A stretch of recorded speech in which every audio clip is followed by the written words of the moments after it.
Hello, YouTube! This is Penny, the angelic sweetheart here, and welcome to the second episode of my brand new series called Storytime Saturdays. Now today, we are going to be reading a few funny stories that was sent to me by my friend Lego Gamer, but not through Twitter, but through Discord.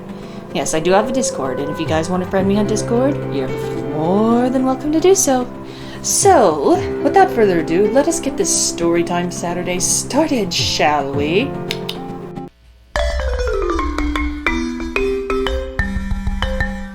Okay, the first story that we are going to be also starting out with this weekend is called When the Perfect Revenge Goes Wrong. This should be interesting. I have 3 brothers. When we were kids, we used to travel to the coast and stay in a caravan. This particular time, I was around 8 years old. 2 of my brothers came with me, one younger and one older. We were accompanied by my grandmother, who, incidentally, was in her 60s at the time. Anyway, one of the days, a fight broke out between us, and I decided to seek my revenge on my 2 brothers. I carefully emptied the sugar bowl into the trash and refilled it with table salt and waited. The next morning, we all got up for breakfast, and Nan asked us what we wanted. I wanted cooked breakfast, and the others wanted cereal. My plan was working perfectly. She put the cereal in the bowls, filled the cereal bowls with milk and sprinkled sugar, or so she thought, over the breakfast cereal. It was going to be perfect. Then things started to go wrong. She then boiled the kettle and started to make a cup of tea with 2 sugars. Before either of my brothers could eat a spoonful, she drank a great big glug of the tea, salted. Her face screwed up like a bulldog chewing a wasp. Things didn't really go down well after that. She is now in her late 80s, and when I see her these days, she can still remember that cup of tea, so can I. That was kind of funny. I'm not gonna lie, that was kind of funny. Well, not only did he prank his brothers, he also pranked his grandmother, even though he really didn't mean to do that to her. Yeah, let's go on to the next funny story, shall we?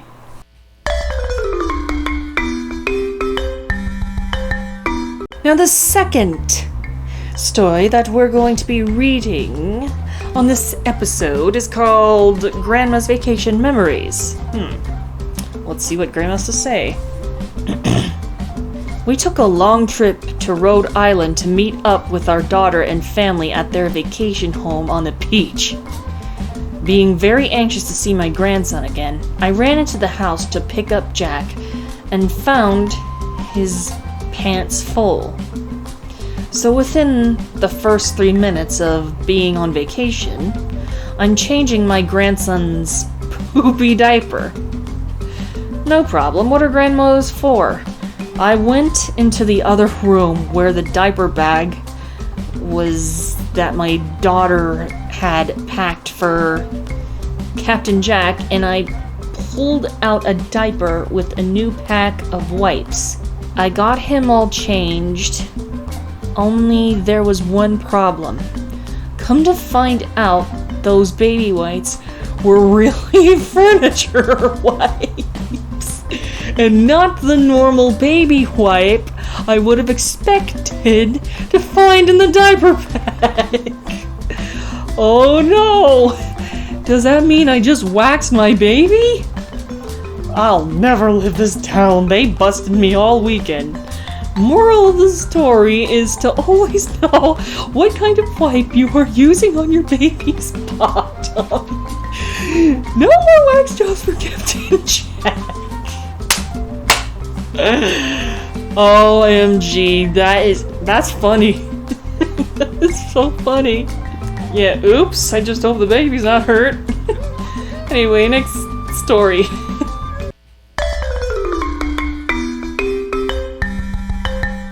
The third story that we're going to be reading is called Visions of Christmas Vacation. Ooh, it's a Christmas one. Okay, let's see what this is about. At about 3 in the afternoon, I was emailing my husband to say I wanted to get out of the house a little bit. While doing so, I hear a noise in the chimney that sounds like an animal is in there. Because our fireplace is in the basement, the chimney is right in the middle of the living room. My husband emails back and says there are probably some birds up around the top of the flue. I forget about it. He comes home and we go to the mall. So we get home pretty late and I notice the lamps are knocked over. Oh well, we have bad cats. It happens. I sit down to turn on the computer. Dave goes to put Jax's pajamas on. We have a dual reclining sofa, and I pick up the footrest and turn on the laptop. Suddenly, I hear this weird noise. My first thought, oh my god, the cat is somehow stuck in the sofa and is dying or something! I kick the footrest back down. Noise again. But now, I am getting nervous and upset. I start calling the cat. He comes around the side of the sofa. He is filthy, and still there is that weird noise. I start calling my husband to come right now because I'm scared. At this point, I am thinking the noise is the cat's hunting call and that he is making it around whatever the prey was, as I am imagining it is alive and is stuck in his throat.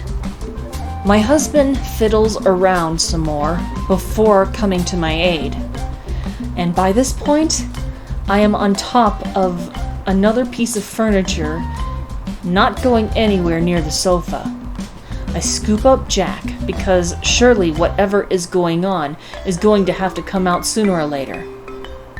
At this point, my husband decides there is a squirrel in our sofa, and our sofa inside of it.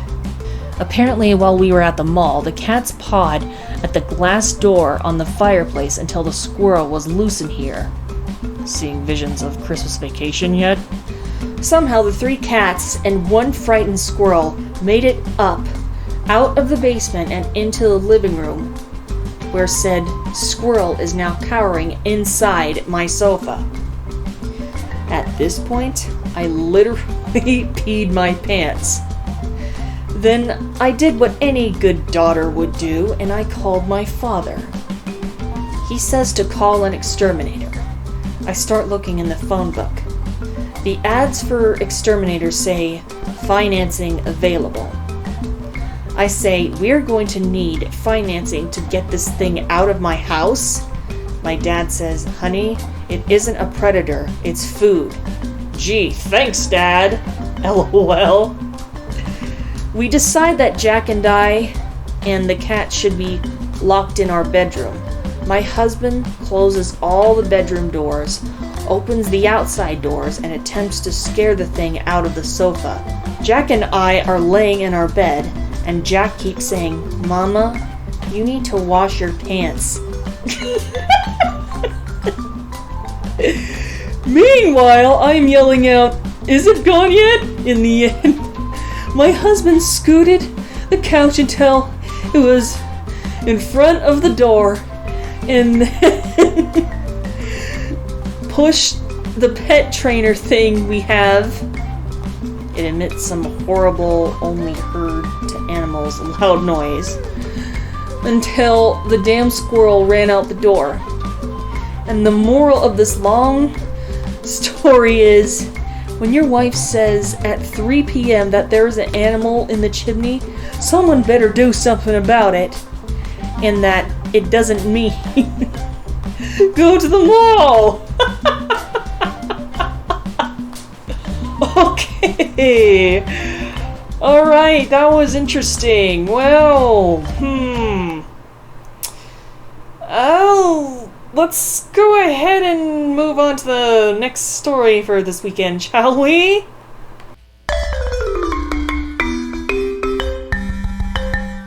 The next story that we're going to be reading this weekend is called Upside Down. Interesting. When I was studying at the University of Sri Lanka, I'm assuming that's how it's pronounced, one of my friends noticed that a boy was constantly interested in her. In Sri Lanka, you do not ask the girl directly whether she would like to go out with you. He came to her asking help with assignments, and she helped him. One day, he was seated near her reading a book. She asked him, "Hey, you must be a genius. How can you read a book upside down?" That's it? Really? That wasn't really funny. I don't know why some people found this funny, but oh well, they have their own sense of humor. Anyway, let's go ahead and move along, shall we?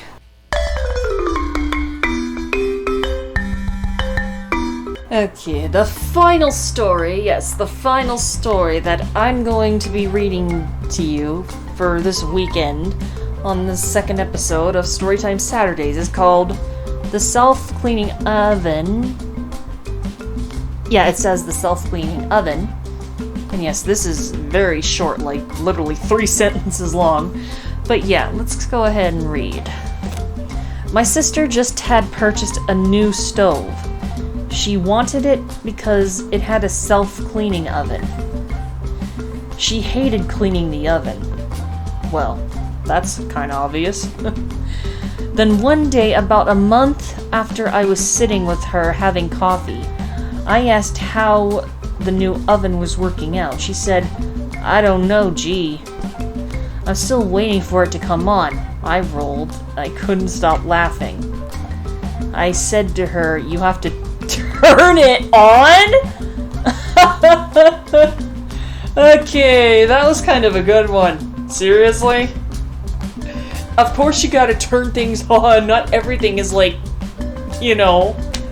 Oh my gosh. Well, anyway, yes, that is all the stories that I'm going to be reading to you guys for this episode of Storytime Saturdays. And if you guys want more stories for episode 3 of Storytime Saturdays, tweet me. Yeah, follow my Instagram, Twitter, DeviantArt, and follow my Twitch. I stream games on there every once in a while. And I will see you all next weekend. Stay creative!